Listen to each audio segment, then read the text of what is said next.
Halo, saya Anarfa Ida dengan NIM 20 2017 030. Di sini saya akan memaparkan hasil penelitian saya yang berjudul Profil Pemecahan Masalah Luas Gabungan oleh Siswa berdasarkan model abstraksi reflektif ditinjau dari perbedaan jenjang pendidikan bersama dosen pembimbing saya Dr. Helty Licia Mampo MSI. Nah, tujuan dari penelitian ini adalah mengidentifikasi profil kemampuan siswa SD, SMP, dan SMA dalam memecahkan masalah menggunakan model abstraksi reflektif pada materi luas gabungan.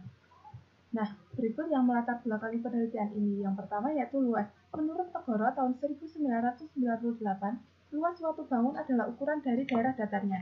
Menghitung luas daerah termasuk dalam geometri. Materi geometri dipelajari secara spiral, semakin dalam dan semakin luas sejak jenjang SD hingga jenjang SMA. Nah, menurut Permendikbud nomor 37 tahun 2018 mengatakan bahwa pada jenjang SD luas diperkenalkan dengan menghitung luas bangun datar beraturan dan tidak beraturan.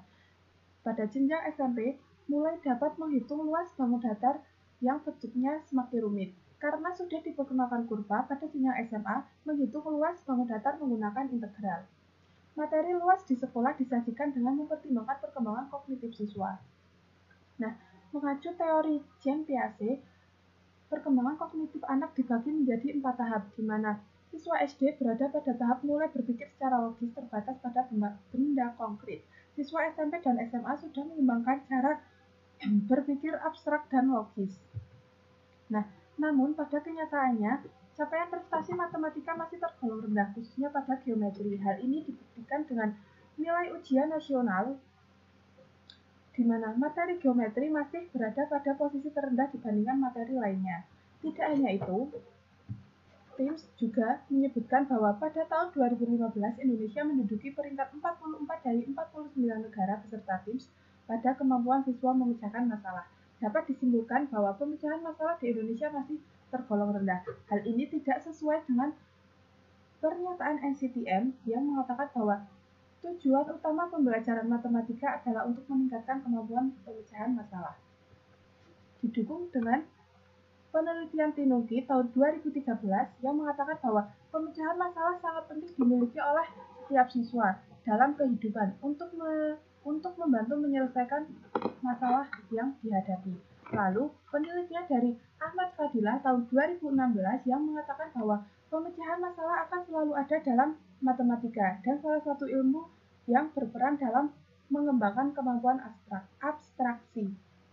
Nah, Suparno tahun 2001 mengatakan bahwa kemampuan abstraksi sangat diperlukan dalam pengetahuan matematika logis.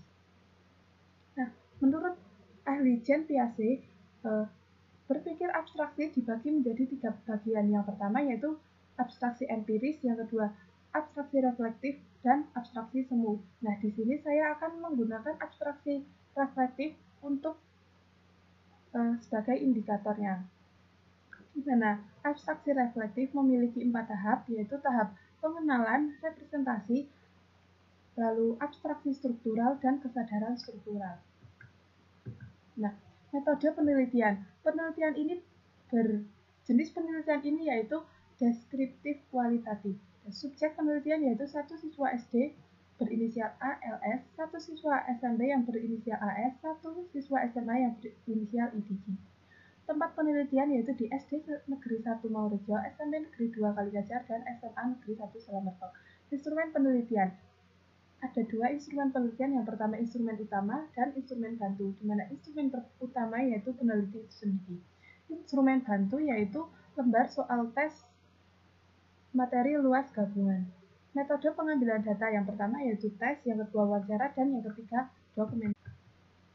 Nah, hasil dan pembahasan. Berikut hasil dari penelitian di mana subjek alur subjek dalam menyelesaikan masalah menggunakan indikator abstraksi reflektif. Nah, kita masuk ke pembahasan. Dimulai dari subjek ALS pada jenjang SD. Pada tahap pengenalan, siswa membaca soal dalam hati, mencermati soal, sekali melihat kamera sambil berpikir. Lalu siswa cenderung bertanya kepada teman yang dikenal dibanding dengan peneliti untuk memahami apa yang dimaksudkan dalam soal. Tahap representasi. Siswa menuliskan hasil dari berpikir dan mencoba-coba untuk menemukan solusi. Tahap abstraksi struktural. Siswa telah menemukan solusi yang tepat, lalu menulis menuliskan apa yang diketahui dalam soal juga rumus yang akan digunakan.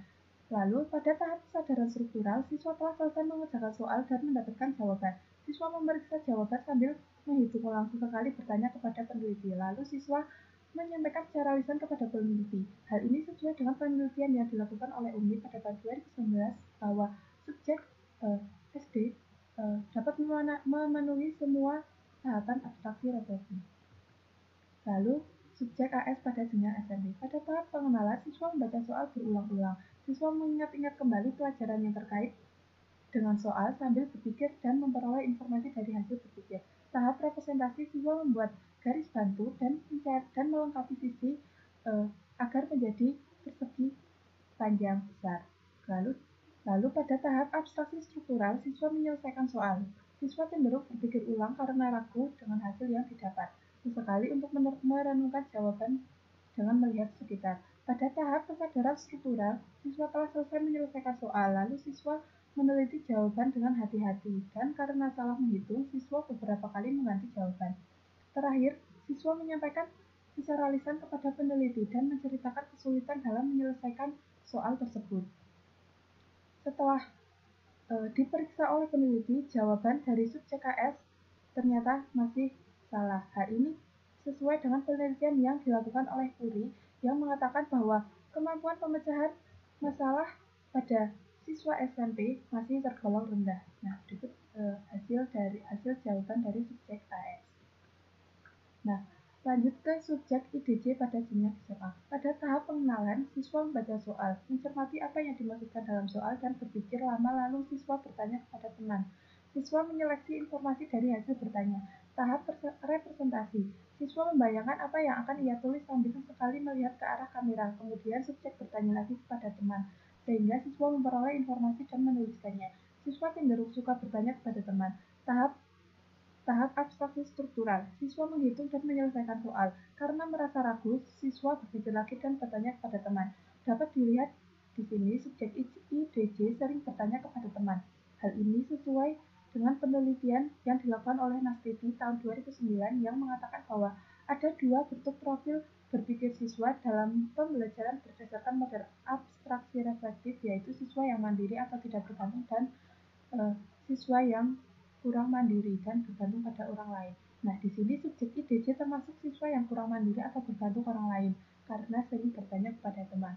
Lalu yang terakhir, tahap kesadaran struktural, siswa melihat hasil akhir dan menyampaikan secara lisan kepada peneliti. Nah, berikut hasil pekerjaan dari subjek IDJ. Kesimpulan dan saran. Nah, kesimpulan dari penelitian ini yaitu yang pertama, subjek pada jenjang SD, SMP, dan SMA dalam memecahkan masalah luas bangun datar gabungan telah melakukan proses tahap-tahap abstraksi reflektif. Lalu yang kedua, subjek SD dan SMA menemukan hasil akhir yang benar, sedangkan subjek dari jenjang SMP menemukan hasil akhir yang masih salah.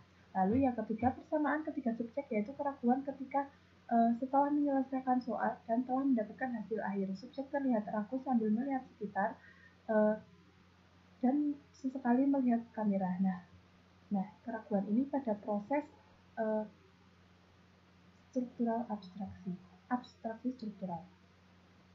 Lalu, saran yang diberikan yaitu 1. Bagi guru pengajar, lebih baik jika dapat memfasilitasi atau memberikan soal-soal yang dapat meningkatkan kemampuan siswa dalam memecahkan masalah. Lalu yang kedua, bagi siswa hendaknya sering berlatih menyelesaikan soal pemecahan masalah agar lebih terlatih. Lalu yang ketiga, bagi peneliti lain yang akan melakukan penelitian serupa, hendaknya mengkaji lebih mengenai abstraksi reflektif dan menguji cobakan soal lain yang lebih variatif dengan level kesulitan yang lebih tinggi. Nah, berikut daftar pustaka yang saya gunakan. Terima kasih.